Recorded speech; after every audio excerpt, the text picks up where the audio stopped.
Once upon a time, in a quiet village surrounded by a vast, mysterious forest, there lived a boy named Eli. He was clever and hardworking, but his heart yearned for more.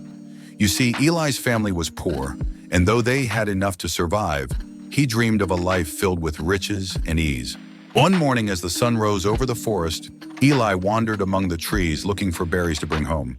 But what he found that day would change his life forever. As Eli searched the forest, something caught his eye, a glimmer of gold high above him. He looked up and gasped. There, perched on a tree branch, was a bird unlike any he had ever seen. Its feathers shimmered like molten gold, glowing softly in the morning light. Mesmerized, Eli thought to himself, if I could catch that bird, I'd never have to work another day. But before he could act, the bird spoke. "Boy," it said, its voice calm and melodic, "why do you gaze at me with such longing?" Eli, stammering with excitement, replied, "I want to catch you and sell your feathers. Then my family won't have to be poor anymore." The bird chuckled softly. "If it is riches you seek, I will give you one golden feather every morning. But beware, greed will break this promise." Eli eagerly agreed, and the bird plucked a single golden feather from its wing. As it floated down, Eli caught it in his hands, marveling at its warmth and glow. He ran home, his heart filled with hope. For weeks, the golden bird kept its promise. Every morning, it left a single glowing feather, and soon Eli's family no longer struggled. They bought more land, planted a thriving garden, and rebuilt their small house into a sturdy home. Life was good, but as time passed, Eli began to grow restless. He thought to himself, why wait for one feather a day? If I catch the bird, I can have all the feathers at once. Determined to claim what he thought was rightfully his, Eli began to hatch a plan.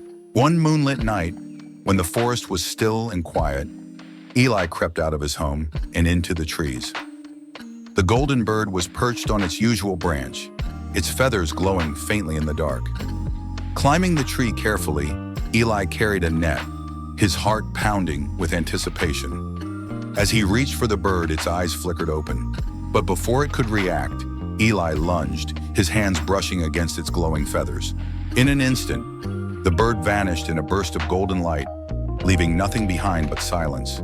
Eli stumbled back, staring at the empty branch, his heart sinking. Frantically, he called out, "Come back! I'm sorry!" But the bird was gone, and it never returned. The next morning, Eli sat at the base of the tree, his head in his hands. Guilt and regret weighed heavily on him. An old woman passing through the forest noticed his sorrow and approached him. She listened as Eli told her everything, the bird, the feathers, and his mistake. She smiled kindly and said, "Ah, child, patience and gratitude are like the roots of a tree. They take time to grow, but bear the sweetest fruit. When you let greed take hold, you forget to nurture what you already have." Eli nodded slowly, the truth of her words sinking in. He returned home, vowing to cherish what his family had built, even without the golden bird. From that day on, Eli worked hard to provide for his family, and he never forgot the lesson he had learned. Though the bird never returned, its gift had already transformed their lives. Eli found happiness not in riches, but in the love and abundance that patience and gratitude had brought them. And so, we should all remember this. Patience and gratitude can bring more riches than all the golden feathers in the world. Thank you for joining us on this journey. If you enjoyed this story, don't forget to like, subscribe, and share. And let us know in the comments, what would you have done if you found a golden bird?